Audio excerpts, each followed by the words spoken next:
Bonjour Ivoiriens, Ivoiriennes, chers amis de la communauté internationale. Le 31 octobre 2010 s'est tenu le premier tour de l'élection présidentielle en Côte d'Ivoire et le 28 novembre prochain aura lieu le deuxième tour de cette élection.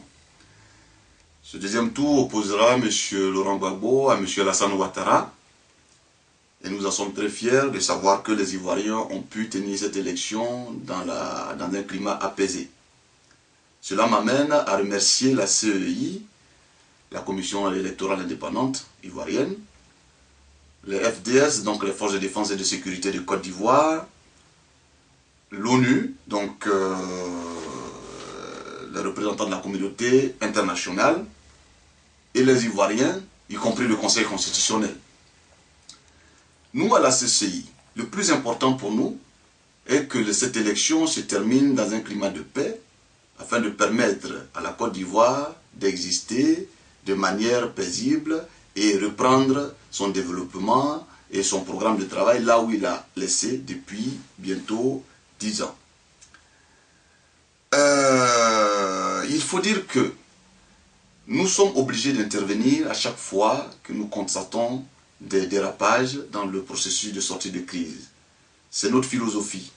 Vous savez, depuis le début de cette crise, personnellement, je me suis impliqué pour que la paix revienne en Côte d'Ivoire, avec le projet du dialogue direct inter-ivoirien. Et là, nous sommes à la veille de la fin de cette crise. Donc il était important de toujours suivre nos leaders de près, afin de leur permettre de tenir cette campagne dans un climat de paix et permettre aux Ivoiriens de finir avec cette guerre et cette crise définitivement.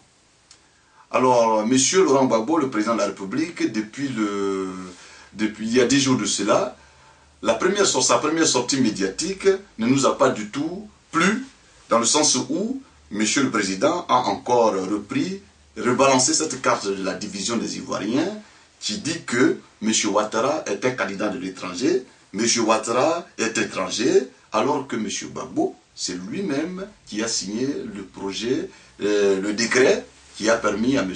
Ouattara de se présenter aux élections présidentielles. À ce que je sache, M. Ouattara a déposé un dossier en bonne et due forme au Conseil constitutionnel et ce dossier a été validé. Ce dossier, il est validé que lorsqu'on est ivoirien. Donc M. Ouattara est ivoirien. Il est donc candidat pour être président de la République de Côte d'Ivoire et diriger la Côte d'Ivoire. Et nous sommes tous ivoiriens, nous allons regarder si jamais M. Ouattara a été élu, nous allons le suivre de près pour que son travail soit fait pour les Ivoiriens et non pas pour quelqu'un d'autre. De même que nous surveillerons M. Gbagbo, s'il est élu, pour qu'il fasse le travail de la Côte d'Ivoire. Donc nous trouvons que ça ne sert à rien d'attiser la haine contre M. Ouattara ou contre certains Ivoiriens. Si nous voulons la paix, si nous voulons développer notre pays dans la cohésion, mais il va falloir que ceux qui se disent responsables, que ces responsables-là le soient jusqu'au bout, à travers leur langage, à travers leur comportement, à travers leur façon de parler aux Ivoiriens. Depuis que la campagne a commencé, nous avons suivi M. Ouattara de près. Nous n'avons attendu aucun propos haineux de sa bouche. Il n'a activé aucune haine, mais régulièrement. Mais c'est de la tradition dans le camp présidentiel de toujours dire il y a des étrangers. L'impérialisme, la dignité de l'Ivoirien, nous sommes pillés, la colonisation. Cela n'est pas un programme de gouvernement. Quand on aime son pays et qu'on a un bon plan de développement, on se concentre que sur son travail. Et c'est le travail qui force la dignité de l'être humain. C'est le travail qui paye. Quand on travaille, on se libère. Quand on est libéré, la dignité arrive. Et donc, je voudrais que M. Laurent Gbagbo se concentre sur son projet de société et son programme de gouvernement. Qu'il dise aux Ivoiriens ce qu'il va vraiment faire pour les Ivoiriens. Si le 29 novembre dernier, il a fait un échec lors de son passage face aux électeurs, il a encore la possibilité de passer devant les électeurs dans les jours à venir pour donner son programme de gouvernement. Donc cela ne sert à rien d'attiser la haine et traiter des Ivoiriens d'étrangers. Et de chercher là, la bête là où elle n'est pas. Récemment, je viens encore de constater que M. Blé-Goudet, ce monsieur qui avait un peu disparu de l'écran de la télévision, est encore de retour. Il a été rendre visite à un mineur, un enfant qui a moins de 12 ans, qui ne sait donc pas de quoi il parle. Cet enfant a été utilisé à des fins électoralistes, on va dire. Puisque, pour la campagne de Gbagbo, il a été le voir, et ce petit garçon, on l'a mis à l'écran pour demander à voter pour Gbagbo. Est-ce que cet enfant sait ce qu'il disait? C'est de la mauvaise gestion de l'être humain. La relation humaine ne doit pas être de cette façon en Côte d'Ivoire. Et notre télévision permet de passer ce genre de propos et ce genre d'images à la télé. Des gens qui ont souffert par la crise, par la guerre, des gens qui ont été pillés par la guerre, qui ont été violés par la guerre, qui ont été stigmatisés par la guerre, toutes ces personnes sont tout le temps brandies à la télévision dans cette période de campagne. Nous parlons de campagne, nous ne parlons pas de guerre. Je croyais que cette guerre, elle était un peu derrière nous.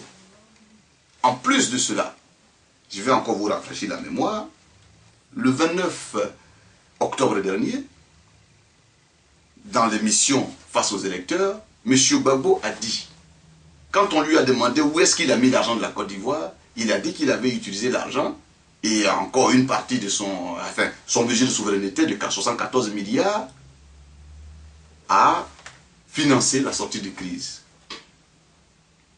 À financer la sortie de crise.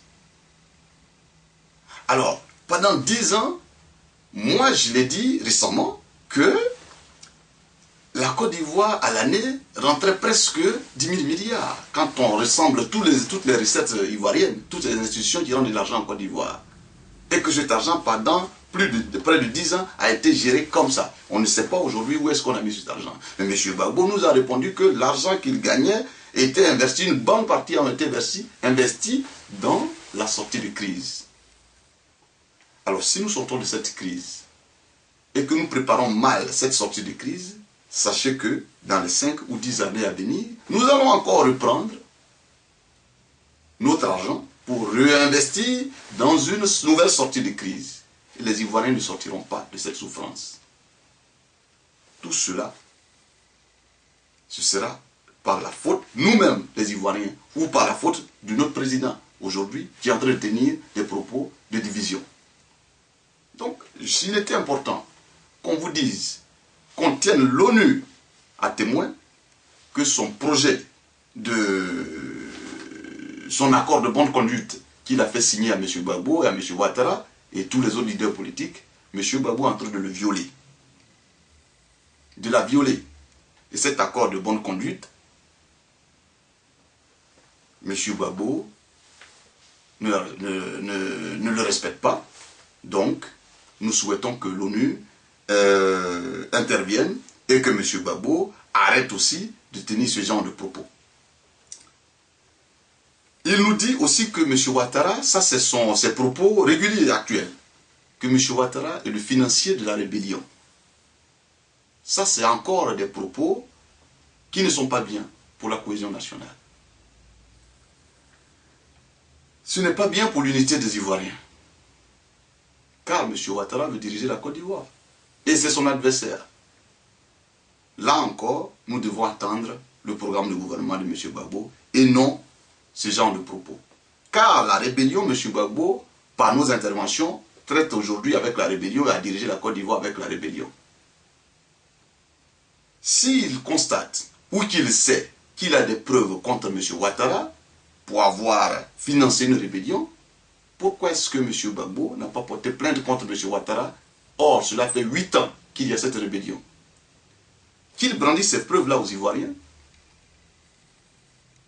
Qu'on n'utilise pas les on-dit de certaines personnes ou les dires de certaines personnes qui ne sont pas Ouattara pour dire que non, monsieur a financé une rébellion. Est-ce que M. Gbagbo a une fois vu Ouattara avec une arme?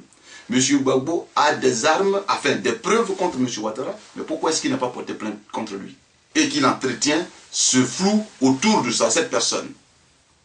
Et dans cette période électorale, c'est son seul arme. C'est la seule arme de M. Gbagbo pour faire sa campagne.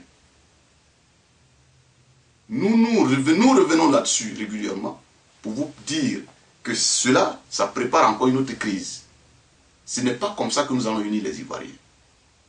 Alors, il n'a qu'à porter plainte. Il n'a pas porté plainte contre M. Ouattara. M. Ouattara est candidat aujourd'hui. Il a eu 8 ans pour porter plainte contre lui. S'il n'a pas porté plainte, eh bien, qu'il aille au TPI ou qu'il sorte ses preuves. La vidéo dans laquelle M. Ouattara était en train de financer la rébellion ou le document officiel dans lequel M. Ouattara envoyait de l'argent à la rébellion pour qu'il puisse acheter des armes contre la Côte d'Ivoire. C'est comme ça qu'on ne peut être crédible. C'est comme ça que M. Gbagbo, les propos de M. Gbagbo seront crédibles. Alors s'il n'a pas tout cela à brandir, qu'il arrête de polluer les Ivoiriens. Qu'il arrête d'intoxiquer les Ivoiriens et qu'il nous présente son projet de société. C'est tout ce que nous souhaitons. Et que vous alliez aux élections dans un climat de paix.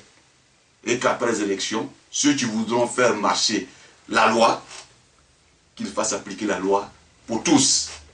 Et c'est le plus important. Je vais vous souhaiter une bonne élection. Je vous remercie et à bientôt.